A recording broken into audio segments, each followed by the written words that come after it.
Multiple reflection में अगर हमारे पास दो मिरर एंगल पे हैं तो यहाँ पे बहुत ही इंटरेस्टिंग केस होता है और इसमें क्रिस क्रॉस मेथड होता है, उसको भी हम समझ लेंगे। हमारे पास देखो, अगर इस तरीके से कोई भी मिरर के बीच में, पहली बात तो एंगल जो है मुझे मान लो 50 डिग्री है और यहाँ पे जो ऑब्जेक्ट रखी है वो 50 डिग्री के इस तरीके से एंगल बाइसेक्टर पे नहीं है, वो सिमेट्रिक पोजीशन पे नहीं है, तो इसको हम क्या बोलते हैं, ये एसिमेट्रिक पोजीशन है हमारे पास ऑब्जेक्ट की। तो यहाँ पे देखो इस तरीके से हमारे पास ऑब्जेक्ट है, अब इसकी इमेजेस कहाँ कहाँ बनेंगी तो उसको फील करने की आपको कोशिश करनी है। पहली बात तो यहाँ पर एक मिरर में दूसरे मिरर का रिफ्लेक्शन बनाओ, एक दूसरे की रिफ्लेक्शन बनाते चलो। तो जैसे हमारे पास ये वाला एक मिरर है, इसमें इस वाले मिरर का रिफ्लेक्शन मैं बना दूंगा यहाँ पर इस तरीके से, और अगर ये वाला एंगल 50 डिग्री था तो ये वाला एंगल भी 50 डिग्री आ जाता है। इसको मैं बोलूँगा ये 1 की कॉपी है, और यहाँ पर ये 2 था तो इस 1 में भी 2 की कॉपी बनेगी कुछ यहाँ पर इस तरीके से, ये 2 की कॉपी है इस तरीके से। अब देखो यहाँ पर वही सेम चीज़ करनी है। अगर ऑब्जेक्ट का 2 से, अब की बार हम डिस्टेंस की जगह एंगल की बात करते हैं, 2 से एंगल 30 डिग्री था तो यहाँ से 2 से 30 डिग्री पे हमें फिर से एक इमेज देखने को मिलेगी, यहाँ से इस तरीके से ये आ जाएगी हमारे पास इमेज, ठीक है। और ये वाला एंगल कितना हो जाएगा, देखो हमारे पास 2 से एंगल 30 था तो यहाँ पर ये वाला एंगल भी आएगा 30 डिग्री। आप इसको इस तरीके से भी फील कर सकते थे। 1 से 20 डिग्री पे ऑब्जेक्ट है तो देखो 1 से 20 डिग्री पे, तो ये भी हमारे पास आ जाता है 20 डिग्री। और इसके बाद हमें फिर से यहाँ पर एक्चुअली एक इमेज और देखने को मिलेगी, यहाँ पे इसको घुमाते जाओ, यहाँ पर ये फिर से एक इमेज आती है। अगेन ये वाला जो एंगल हो जाता है ये कितना हो जाता है 20 डिग्री, क्योंकि 1 से 20 डिग्री पे ऑब्जेक्ट थी तो 1 से हमेशा 20 डिग्री पे एक एक इमेज मिलेगी। सिमिलरली 1 से 20 डिग्री यहाँ भी एक मेरे को इमेज देखने को मिलेगी इस तरीके से, यहाँ पर एक इमेज ये आ गई आई। अगेन ये वाला जो एंगल आएगा कितना आएगा, ये 20 डिग्री। अब देखो 2 से 30 डिग्री पर हमारे पास ऑब्जेक्ट थी, ये 2 है तो 2 से 30 डिग्री पे ये वाला आने वाला है हमारे पास 30 डिग्री। सिमिलरली इधर भी आप 30 डिग्री पे आओगे तो आपको फिर से इमेज देखने को मिलेगी और ये इमेज इस तरीके से आएगी ऐसे। और ये सारी की सारी इमेजेस सर्किल में एक होती हैं इस तरीके से। सर्किल क्यों होती है, क्योंकि ऑब्जेक्ट का देखो यहाँ से डिस्टेंसेस ये सारे के सारे बराबर होते हैं। तो पहली बात तो यहाँ पे बनता है इमेजेस का circle, circle images on a circle. यहाँ पर बस हमें एक चीज़ समझनी होती है कि जब भी मिरर नंबर 2 में इमेज बनेगी तो इमेज तभी बन सकती है जब इसके लिए ऑब्जेक्ट इसके ऊपर हो।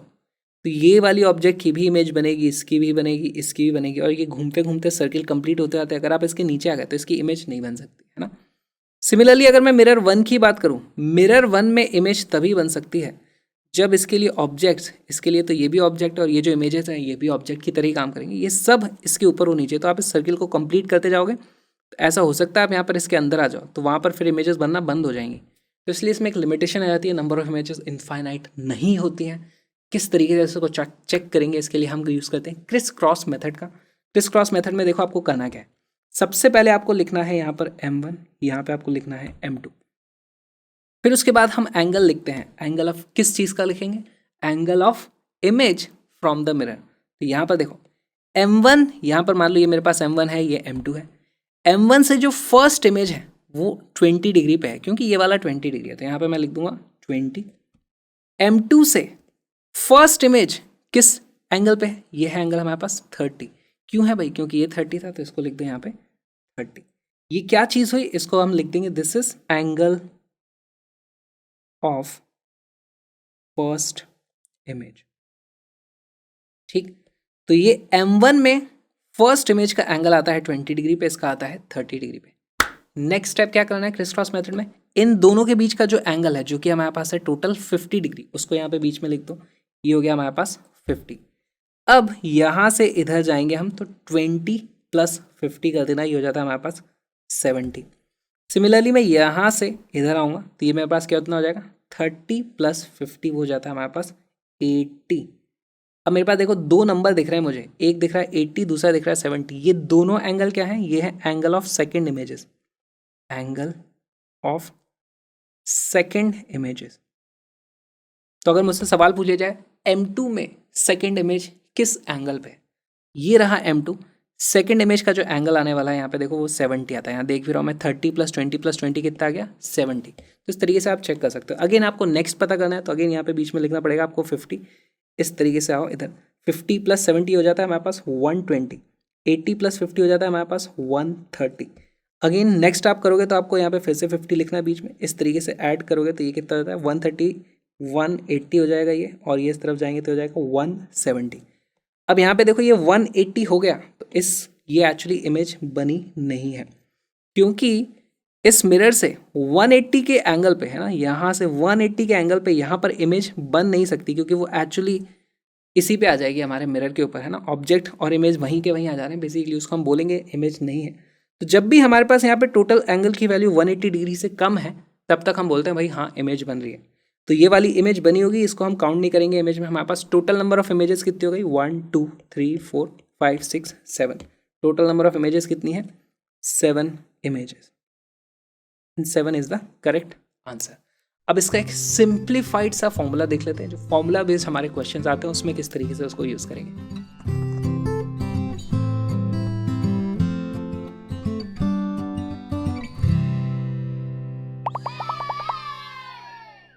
मल्टीपल रिफ्लेक्शंस, कई बार सवाल में सीधे सीधे पूछा जाता है कि भाई नंबर ऑफ इमेजेस बता दो कितनी बन रही है, तो उसमें इसका बहुत ज़्यादा यूज़ होता है। हमें एंगल दिया जाएगा कि भाई थीटा एंगल है दो मिरर्स के बीच में। सबसे पहला काम आपको क्या करना है, आपको पता करना है एन की वैल्यू। एन की वैल्यू क्या हो जाएगी, 360 डिवाइडेड बाई थीटा। उसके बाद आपको चेक करना है कि अगर हमारी ऑब्जेक्ट एसिमेट्रिकली प्लेस्ड है और एन की वैल्यू ऑड आई है तो एन इमेजेस बनेंगी। अगर इन दोनों में से कोई भी कंडीशन नहीं है, जैसे ऑड की जगह इवन आ जाता है या फिर सिमेट्रिकली प्लेस्ड है, तो उस केस में n-1 इमेजेस बनती हैं, क्योंकि एक इमेज कोइंसाइड कर जाती है। इसका एक एग्जांपल ले लेते हैं जल्दी से। एग्जांपल, हमारे पास थीटा की वैल्यू है 60 डिग्री और हमारे पास एसिमेट्रिक पोजिशन है, इसका मतलब एंगल बाइसेक्टर पर नहीं रखी हुई है, इस तरीके से अलग से रखी हुई है। तो दिस इज एसिमेट्रिक। एसिमेट्रिक देख करके मैं बता पा रहा हूँ, ये आपको जज करना पड़ेगा, ये एसिमेट्रिक रखी हुई है, पता चल रहा है। यहाँ पर n की वैल्यू कितनी आती है, इस क्वेश्चन फॉर्मूले के हिसाब से n की वैल्यू आ जाती है 360 डिवाइडेड बाई 60 यानी कि 6। अब देखो ये 6 आया है, क्या ये ऑड नंबर है, नहीं, ये एक इवन नंबर है, इसका मतलब n-1 इमेजेस बनेगी, इसका मतलब 6-1 which is equal to 5 images. ठीक है, इस तरीके से इस फॉर्मूले का यूज करके भी आप क्वेश्चन को सॉल्व कर सकते हो।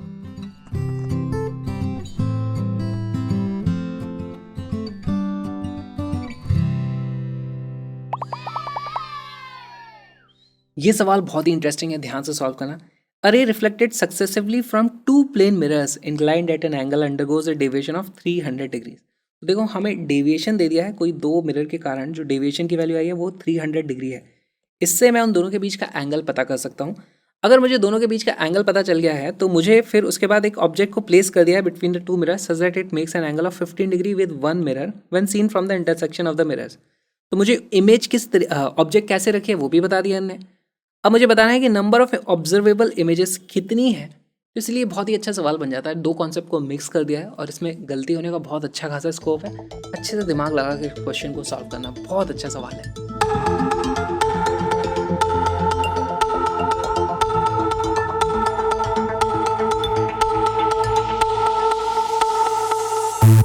इसका करेक्ट आंसर है सी, इसका आंसर डी नहीं है। देखो कैसे, हमारे पास डेविएशन का जो फॉर्मूला होता है वो कितना होता है, वो होता है 360 माइनस 2 थीटा।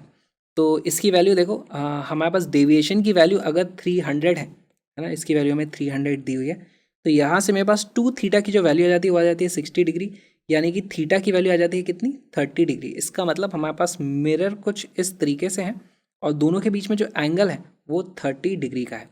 ठीक, इसके बाद बोला गया है कि object is place between the two mirrors such that it makes angle of 15 degree with one mirror. तो अगर ये टोटल एंगल 30 डिग्री था, 15 डिग्री क्या हो गया इसका एंगल बाइसेक्टर। यहाँ पर कहीं पर हमारे पास ऑब्जेक्ट इस तरीके से रखी हुई है और अगर ये एंगल 15 डिग्री है, इसका मतलब ये क्या है, सिमेट्रिक हमारे पास प्लेसमेंट आ रहा है ना, दोनों से 15-15 डिग्री पर है। ऑलराइट, यहाँ पे मैं फॉर्मूला लगा दूंगा, पहले n की वैल्यू पता करूंगा। n की वैल्यू आती है 360 डिवाइडेड बाई दोनों के बीच में एंगल कितना है, थीटा, और इसकी वैल्यू आ जाती है 360 डिवाइडेड बाई 30, इसकी वैल्यू आ जाती है मेरे पास कितनी, 12। अगर n की वैल्यू 12 इवन आ गया है ना, तो इसका मतलब सीधे सीधे इमेजेस कितनी आ जाएंगी, images is equal to 12 minus 1 यानी कि 11 यहाँ पे ऑप्शन नहीं दिख रहा है तो मैं डी मार्क कर दूंगा और यही हो जाएगी गलती। क्यों हो जाएगी गलती, वो बहुत इंपॉर्टेंट है, क्योंकि हमारे पास डेविएशन का जो फॉर्मूला है वो 360 माइनस 2 थीटा तो होता ही है। डेविएशन का एक और फॉर्मूला है हमारे पास 2 थीटा कितना m1 से लेकर के m2 की तरफ, ये मैंने आपको बताया था। अब इस केस में देखो डेविएशन की वैल्यू 300 आई है, इसका मतलब थीटा की वैल्यू कितनी रही होगी 150 डिग्रीज है ना। यहाँ पे बड़ा सा और लगा दो इस तरीके से। अब देखो मेरे पास मिरर कैसे हैं, एक मिरर यहाँ पर है, दूसरा मिरर यहाँ पर है, इस तरीके से। ऑलराइट, अब मैं यहाँ पर क्या देखता हूँ कि मेरे पास दोनों के बीच में एंगल 150 आ गया है। यहाँ पर अब ऑब्जेक्ट किस तरीके से प्लेस है, 15 डिग्री, किसी भी एक से आप 15 डिग्री ले लो। मान लो मैं यहाँ से 15 डिग्री पे बनाऊँ तो ये इस तरीके से यहाँ पर मेरे पास ऑब्जेक्ट रखी हुई है 15 डिग्री के एंगल पे। ये वाला एंगल है कितना 15 डिग्री। इसका मतलब पहली बात तो ये एसिमेट्रिक हो गया, एसिमेट्रिक है ना। ऑलराइट, बहुत ही इंटरेस्टिंग हो गया सवाल। यहाँ पर अब नंबर ऑफ इमेजेस कैसे पता करेंगे, तो नंबर ऑफ इमेजेस के लिए मैं n की वैल्यू पता करता हूँ। n की वैल्यू आती है कितनी 360 डिवाइडेड बाई थीटा, यानी कि 360 डिवाइडेड बाई 150, और ये वैल्यू कुछ 2 पॉइंट समथिंग समथिंग आ रही है। अब ये ना तो ऑड आ रही है ना इवन आ रही है, तो डेसिमल में कुछ आ गया। तो यहाँ पे कैसे सॉल्व करोगे, यहाँ पे आप उस फॉर्मूले का इस्तेमाल नहीं कर सकते हो, यहाँ पे आपको क्रिस क्रॉस मेथड का यूज़ करना पड़ेगा। तो यहाँ पे देखो अब इमेजेस बनेगी, एक m1 से बनती है, दूसरी m2 से बनती है। ये है मेरे पास, लेट से m1 बोल देता हूँ, इसको बोल देता हूँ m2।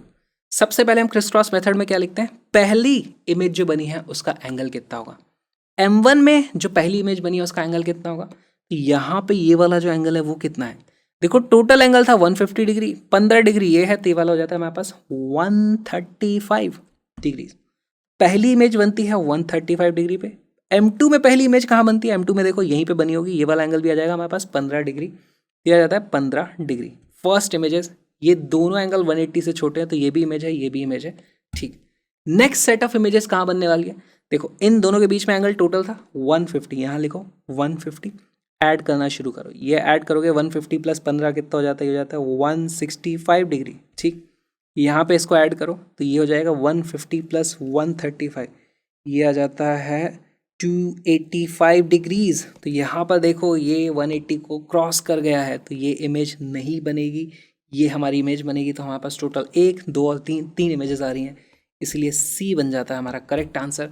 स्ट्रेट फॉरवर्ड फॉर्मूला लगा करके चीज़ें गलत हो रही थी, यहाँ पर अब हमें सही आंसर मिल चुका है। अब आपके लिए होमवर्क, इसमें रे डायग्राम बना के कोशिश करो ये इमेजेस कहाँ का बनी होगी। एक इमेज यहाँ बनी होगी, दूसरी इसने बनाई होगी, कहाँ पे बनाई होगी, यहाँ कहीं पे घुमा के बनाई होगी, और बाकी तो बस इतनी इमेज है ना। इसके बाद तो इमेज है नहीं, यही 3 इमेजेस हैं, कोई होमवर्क अब नहीं बचा। ये जो छोटा सा वीडियो आपने देखा, एक्चुअली छोटा सा पार्ट है बहुत ही प्यारे से क्रैश कोर्स का, इनफैक्ट फिजिक्स का बेस्ट क्रैश कोर्स है वो, जिसमें 40 दिन में हमने पूरी की पूरी theory with lots of conceptual questions और प्रीवियस ईयर क्वेश्चंस कर लिए हैं। साथ में आपको मिलते हैं 40 एडवांस लेवल के क्वेश्चंस के वीडियोस, तो आपकी पूरी की पूरी तैयारी हो जाएगी। बेस्ट क्रैश कोर्स है, link is in the description. By the way सारे के सारे कोर्स के जितनी भी पीडीएफ हैं सारी की सारी फ्री हैं, आप चेक कर सकते हो, उन पीडीएफ को डाउनलोड कर दो। लास्ट मिनट पे आपको बहुत ही बढ़िया रिवीजन हो जाएगा। साथ में आप चाहो तो कलरफुल नोट्स की पीडीएफ को खरीद भी सकते हो, उसका लिंक भी डिस्क्रिप्शन में है। तो पीडीएफ की जगह हार्ड कॉपी होती है, तो जेब में लेके जाना, कहीं पे भी पढ़ लेना आसान हो जाती है चीज़ें। तो link is in the description. साथ में हमारे व्लॉगिंग चैनल का भी लिंक डिस्क्रिप्शन में, उसको ज़रूर सब्सक्राइब करना, क्योंकि पढ़ाने के अलावा मैं और किस तरह की चीज़ें करता हूँ वो आपको वहाँ पे देखने को मिलेगी। तो मैं उम्मीद करता हूँ जल्दी आपसे मिलूंगा। नेक्स्ट क्लास भी हो सकती है और नेक्स्ट व्लॉग भी हो सकता है। तब तक के लिए ऑल द बेस्ट।